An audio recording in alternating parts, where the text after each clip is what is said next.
আপনি মনে করতেছেন 5ই আগস্টের পরে মানুষ স্বাধীন হয়েছে। হ্যাঁ, মানুষ কিছু সংখ্যক লোক স্বাধীন হয়েছে। আগে যারা স্বাধীন ছিল না এখন তারা স্বাধীন, আবার আগে যারা মানে স্বাধীনতা ভোগ করে নাই এখন তারা স্বাধীনতা ভোগ করতে পারছে না। ব্যাপারটা এরকম। নিয়ম ছিল, কথা ছিল, এই সরকার সবার কাছে অবারিত করে দিবে, সবার জন্য স্বাধীনতা উন্মুক্ত করে দিবে। মানুষ দেদারসে তার মনোভাব প্রকাশ করবে ভোটাধিকার প্রয়োগের মধ্যে দিয়ে। সেটা এখনো হয়ে ওঠে নেই, আমি জানি না সামনে হবে কিনা। বিএনপি জামাত মুখোমুখি, প্রচারের শুরুতেই উত্তাপ।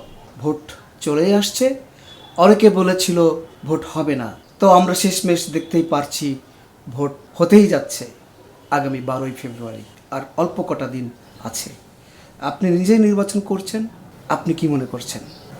বিসমিল্লাহির রহমানির রহিম। আপনাকে ধন্যবাদ। আপনার চেঞ্জ টিভিকে প্রচুর শুভেচ্ছা জানাচ্ছি, ধন্যবাদ জানাচ্ছি। আপনি যে কথাটা বলছেন যে উত্তাপ, নির্বাচনের একটা উত্তাপ চলছে, এবং সর্বশেষ যেটা বলছেন যে নির্বাচন হবে কি হবে না, এই সংসদের মধ্যে দেখা যাচ্ছে যে নির্বাচন হয়ে যাচ্ছে মনে হচ্ছে। দুইটা কথার মধ্যে আপনি যদি এভাবে বলেন যে উত্তাপ, নির্বাচনের উত্তাপ, উত্তাপ কিছু সংখ্যক লোকের মধ্যে আছে। উত্তাপকে যদি আপনি বলেন আগ্রহ, উত্তাপকে যদি আপনি বলেন ইনথুসিয়াজম, উত্তাপকে যদি আপনি বলেন উদ্দীপনা, উত্তাপকে যদি আপনি বলেন অনেক মানুষের মধ্যে আনন্দ, উচ্ছ্বাস, উল্লাস, এটা আপনি কিন্তু সাধারণ মানুষের মধ্যে খুব পাবেন।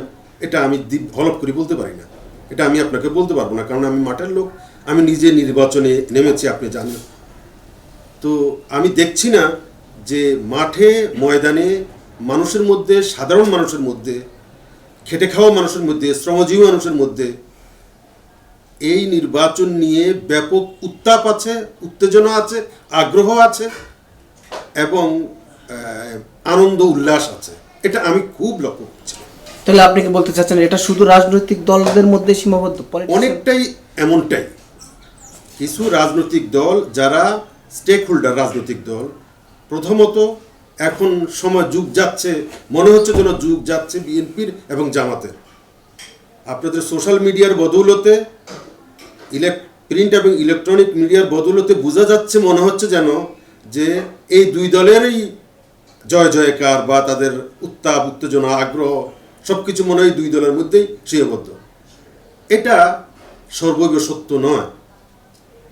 মানুষ আসলে কি চায় সেটার জন্য আপনি মানুষকে একটা স্বাভাবিক, সাধারণ, কন্ডিউসিভ এবং ইলেকশন উপযোগী একটা পরিবেশ যদি দেন এবং মানুষ যদি তার ভোটাধিকার এক্সারসাইজ করার সুযোগ পায়, তার মনের ইচ্ছা প্রকাশ করার সুযোগ পায়, তাহলে তারপরে বোঝা যাবে সেই রকম পরিবেশ আছে বলে অন্তত আমি মনে করি না। সেই পরিবেশ অনেকে দাবি করবেন আছে। হ্যাঁ, আওয়ামী লীগ, বিএনপি এবং জামাত তো বলবেই যে প্রচুর উত্তেজনা আছে, প্রচুর আগ্রহ আছে। বিএনপির জনসমাবেশে লক্ষ লক্ষ মানুষ হাজির হয়, জামাতের সমাবেশে লক্ষ লক্ষ মানুষের হাজির হয়। এই উপস্থিতি আপনি গ্যারান্টি দিতে পারেন না মানুষের মধ্যে আগ্রহ ব্যাপক, এটা গ্যারান্টি নয়, পরিষ্কার কথা। এটা যদি কেউ বলেন তাহলে আগের সরকার যেভাবে মনে করত যে দেশে মানুষ নির্বাচনের জন্য মুখিয়ে আছে, হ্যাঁ নির্বাচনের মুখিয়ে আছে, কিন্তু আগ্রহ যেটাকে বলে, উত্তেজনা যেটাকে বলে, ইনথুসিয়াজম যেটাকে বলে, সেটা সাধারণ মানুষের মধ্যে না। উত্তেজনাটা আছে, আগ্রহটা আছে, আনন্দটা আছে দলীয় লোকদের মধ্যে। এখন আপনি যদি বলেন দলীয় লোকদের মধ্যে এটা থাকলেই যথেষ্ট, সেটা দৃষ্টিভঙ্গির বিষয়, সেটা দৃষ্টিভঙ্গি। কিন্তু রাজনীতি তো শুধু দলীয় লোকদের জন্য নয়, রাজনীতি হচ্ছে সর্বস্তরের মানুষের জন্য, সব শ্রেণী পেশার মানুষের জন্য, সাধারণ মানুষের জন্য, খেটে খাওয়া মানুষের জন্য, গ্রামের প্রান্তিক জনগোষ্ঠীর জন্য। সেটা টাচ করতে পেরেছে বলে আমার অন্তত মনে হয় না। আমি একজন মাঠের কর্মী হিসেবে, আমি একজন প্রার্থী হিসেবে আমি লক্ষ্য করছি মানুষ মনে করছে যে আগের মতোই একটা নির্বাচন হতে যাচ্ছে কিনা। সেটা কি, আগে যেমন এক দলের প্রাধান্য ছিল, এক গোষ্ঠীর প্রাধান্য ছিল, এক লাইক মাইন্ডেড লোকের প্রাধান্য ছিল, এক ধরনের আপনার সমমনা ঘরানার লোকদের প্রাধান্য ছিল। এখন আবার আরেক ধরনের ঘরানা, আরেক ধরনের গোষ্ঠী, আরেক ধরনের আপনার দল, জোটের প্রাধান্য। এই দায় কাদেরকে দিবেন আপনি? যে অনেকে কেউ কেউ বলছে যে ইলেকশন ইঞ্জিনিয়ারিং হচ্ছে, সরকার কি কোনো একটা পক্ষকে জিতিয়ে দিতে চাচ্ছে কিনা, এরকম অভিযোগও উঠেছে।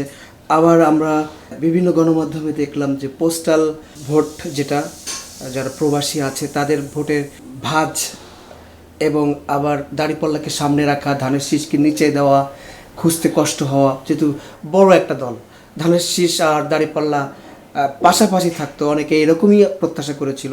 সেখানে সেটা না হয়ে অনেক পরে এসে আবার ভাঁজের নিচে পড়েছে। সেই ভাঁজে সিল মারলে আবার আরেকটার সঙ্গে জড়িয়ে ওই ভোটটা বাতিল হয় কিনা। আবার আমরা এটাও দেখেছি যে গণমাধ্যমে দেখেছি যে অনেকগুলো পোস্টার অর্ডার ভোটার এক জায়গায় স্তূপ করে রাখা। দেখুন, চূড়ান্ত বিচারে স্বাধীনতার 54 বছরে সব সরকারি সব রাজনৈতিক দলই যারা ইনকামবেন্ট থাকে এবং যারা ক্ষমতা যাইতে চায়, এদের মধ্যে এক ধরনের মানসিকতা আছে, এক ধরনের স্বৈরাচারী মানসিকতা আছে। সেই মানসিকতা কি? আমি ভালো, আমিই জিতব, আর কেউ যোগ্য নয়। এই মানসিকতাটা এখনো বিদ্যমান। এখন আমি কারো নাম উল্লেখ করব না, কোনো দলের নাম উল্লেখ করব না।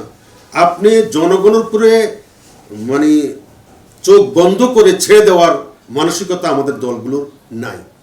সেটা সরকার বলেন, যে সরকার এখন আছে, এই সরকারের বিভিন্ন স্টেক থাকতে পারে, বিভিন্ন স্বার্থ থাকতে পারে, থাকাটাই স্বাভাবিক। এই সরকার এবং তার সাথে তার বশংবদ যারা আছে, তাদের বিভিন্ন ইভিল ডিজাইন বলেন, ভালো মতলব বলেন, খারাপ মতলব বলেন, ক্ষমতাকে প্রলং করার মতলব বলেন, বা ক্ষমতা পরবর্তী তাদের ট্রানজিশনের বিষয়ে তাদের বিভিন্ন স্বার্থের অগ্রাধিকার পাওয়ার বিষয়গুলো থাকতে পারে। এসব ব্যাপারে মানুষ না, এসব দলগুলো সন্দিহান আছে। নিজের উপরে, নিজের দলের উপরে, নিজের কর্মের উপরে, নিজের কর্মসূচির উপরে পুরোপুরি আস্থাশীল নয়। তারা জানে আমরা জনগণের জন্য চূড়ান্ত বিচারে কিছুই করতে পারি না, জনগণ অন্য কিছু করলেও করতে পারে। এটা এক ধরনের এই শঙ্কা, এই দ্বিধা, এই দ্বন্দ্ব এবং এই ধরনের একটা আশঙ্কা, ভয় কাজ করে। আর কাজ করে বলেই মানুষের উপরে চোখ বন্ধ করে ছেড়ে দেয় না যে আপনারা যাকে ইচ্ছা তাকে ভোট দেন। একটা কথা বলে না, আপনারা যাকে ইচ্ছা তাকে ভোট দেন। এটা কথার কথা মাত্র। সমস্ত রাজনৈতিক দলের মধ্যে এই কথাগুলো কথার কথা। মুখ মে শেখ ফরিদ, বগল মে ইট, একটা কথা আছে না, মুখ মে শেখ ফরিদ, বগল মে ইট। এই সবাই এই কথাটা চর্চা এইভাবে করে যে যতটুকু মানুষকে বলে যে আপনারা যাকে ইচ্ছা তাকে দিবেন, কিন্তু মেকানিজম করে মানুষ যাতে যাকে ইচ্ছা তাকে ভোট দিতে না পারে, সেই পরিবেশ যাতে না থাকে। দিনের সবচেয়ে যে কথাটা আমি বলতে চাইব, আপনার কথার সংক্ষেপ সার, সেটা হচ্ছে যে মানুষকে একান্তভাবে, নির্দ্বিধায় এবং নির্মোহভাবে তার ভোটাধিকার চর্চা করার সুযোগ দিতে হবে। মানুষ কখনো কখনো যদি মানুষ ভুলও করে, সেই ভুল করার সুযোগও মানুষকে দিতে হবে। মানুষ ভুল করবে, মানুষ বলতে আমি সাধারণ পাবলিক বুঝাইছি, সাধারণ ভোটার বুঝাইছি, শ্রেণী পেশার ভোটারদের বুঝাইছি। এরা যদি কখনো ভুলও করে, সেটা পরবর্তীতে তারা আবার শুধরাবে। তো ভুল এবং শুদ্ধ দুইটা করার জন্য মানুষকেই এই অগ্রাধিকার দিতে হবে, মানুষকে এই স্বাধীনতা, এই প্রাধিকার দিতে হবে। তাহলে আপনি সত্যিকারের মনোভাব, সত্যিকারের আপনার প্রতিফলন, গণতন্ত্রের প্রতিফলন বা সত্যিকারের মানুষের চাওয়া পাওয়ার প্রতিফলন আপনি বুঝতে পারবেন।